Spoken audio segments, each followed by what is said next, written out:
أعيذها بك وذريتها من الشيطان الرجيم۔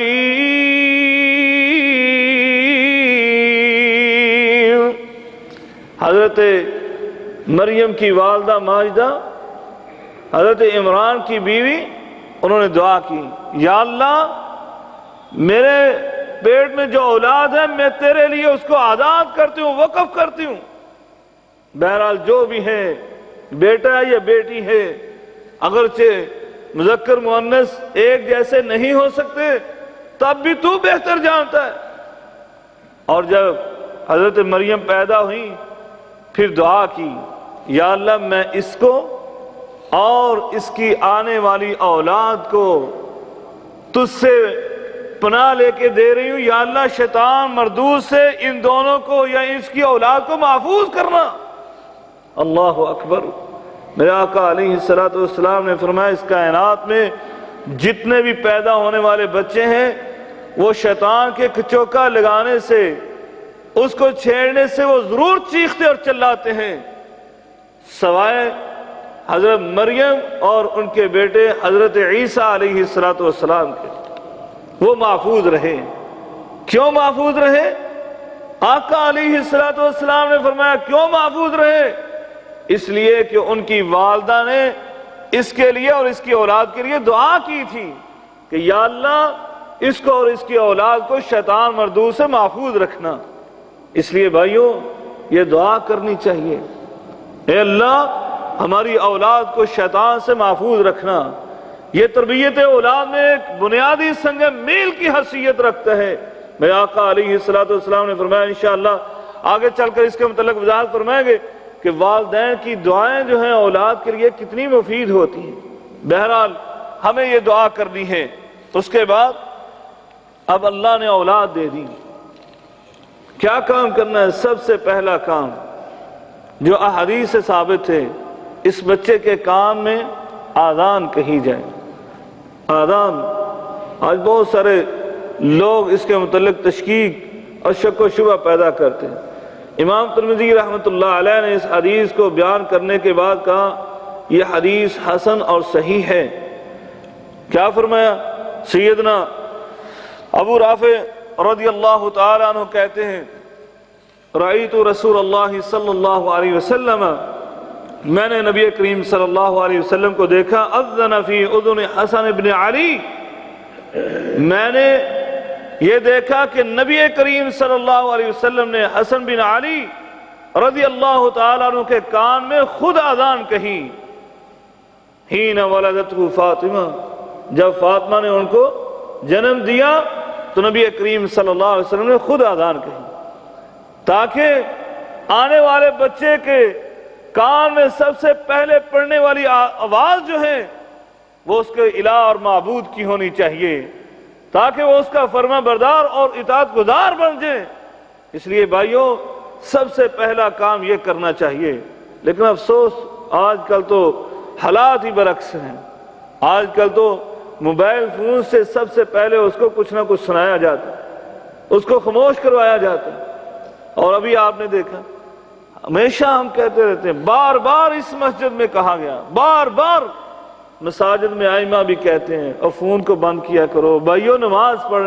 کیا اولاد کی تربیت ہوگی؟ اپنے بچوں کو لے کر اگر مسجد میں آیا ہے اور ساتھ اپنے موبائل فون کو بجا رہا ہے نماز کے اندر، اب کیا اس سے وہ تصور کرے گا میرا بیٹا بڑا ہو کر وہ فون کو بند کر کے مسجد میں آئے؟ بھائیو کیسی تربیت کر رہے ہیں۔ ساتھی نے منع کیا ہے، عربی میں وہ منع کر رہا ہے، اس کے 2 منٹ کے بعد پھر بج رہا ہے۔ اللہ رب العالمین ہم سب کو ہدایت عطا فرمائے۔ یہ اللہ کا گھر، اس کے تقدس کو ہم اپنے ہاتھوں سے پامال کرتے ہیں۔ اللہ تعالی ہم سب کو ہدایت عطا فرمائے۔ فرمایا آذان کے بعد دوسرا کام جو اس کی تربیت کے لیے انتہائی مفید ہو سکتا ہے وہ یہ ہے تحنیک، اور اس کا اچھا نام رکھنا۔ تحنیک گڑتی دینا، یعنی کسی نیک آدمی کے لعاب کو اس کے منہ میں ڈالا جائے۔ میرے آقا علیہ السلام کے متعلق آدھا سیدنا ابو موسیٰ اشعری رضی اللہ تعالیٰ عنہ خود بیان کرتے ہیں، فرمایا ولد لی غلام اللہ نے مجھے ایک بیٹا عطا کیا. فآتیت النبی صلی اللہ علیہ وسلم، میں اس بیٹے کو لے کر نبی کریم صلی اللہ علیہ وسلم کے پاس آیا. فسماہ ابراہیم، میرے آقا علیہ السلام نے اس کو اٹھایا اور اس کا نام اپنے بابا ابراہیم کے نام پر رکھا. فسماہ ابراہیم، آپ نے اس کا نام ابراہیم رکھا. وحنکہ بتمرہ، فرمایا پھر آپ نے کھجور اپنے منہ میں ڈالی اور اس کو چبایا، اس کے ساتھ اپنے لعاب مبارک کو نکال کر اس کے منہ میں ڈالا. وحنکہ، اور اس کو یہ گڑتی دی، تحریک دی. فرمایا ودعا لہ بالبرکہ ودفعہ الیہ، پھر آپ نے اس کے لیے برکت کی دعا کی اور میری طرف بڑھا دیا. یعنی نبی کریم صلی اللہ علیہ وسلم نے اس کو گڑتی دی اور اس کا اچھا نام رکھا. یہ گڑتی دینا کسی نیک آدمی سے دلائی جائے، اس کا اثر ہوتا ہے، شخصیت پر اثر ہوتا ہے. بڑے ہو کر عادات و اطوار اس کے کچھ نہ کچھ اس کے اندر آتے ہیں، کچھ صفات اس کے اندر پیدا ہوتی ہیں.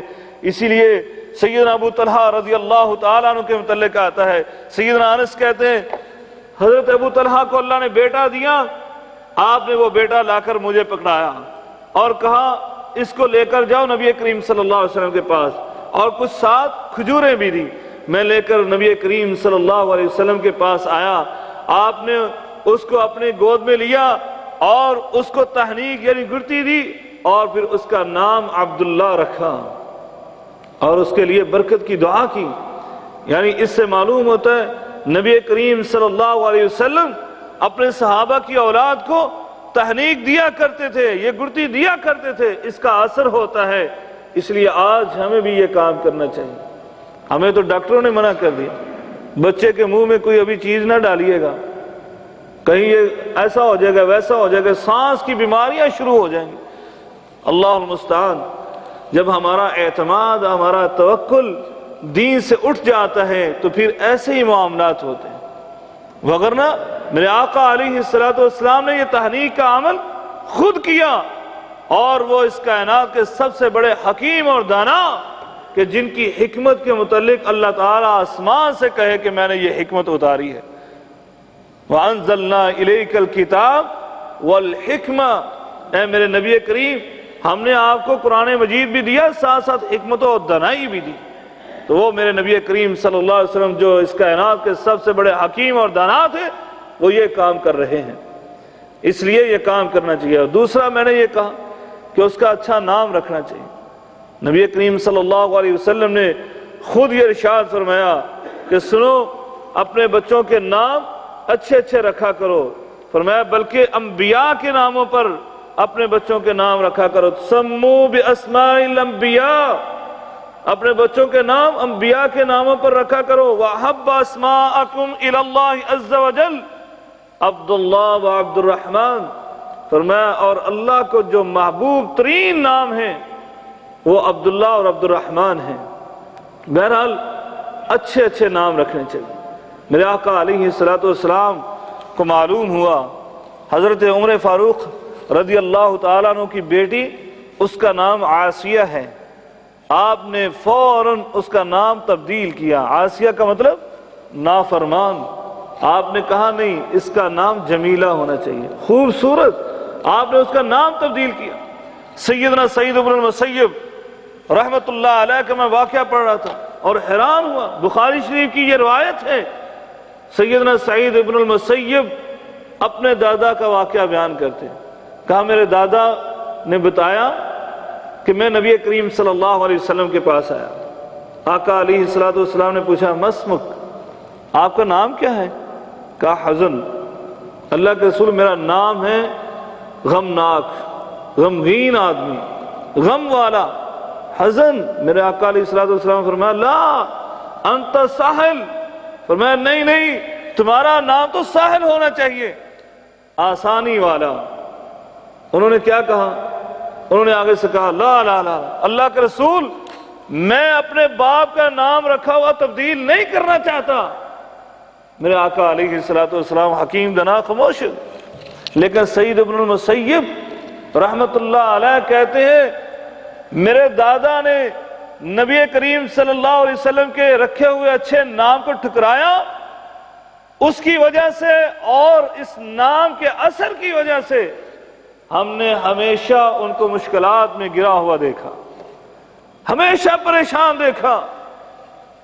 بھائیو یہ بخاری شریف میں بیان کیا ہے، یعنی اس لیے نام اپنے بچوں کے اچھے رکھیے، اس کا اثر ہوگا۔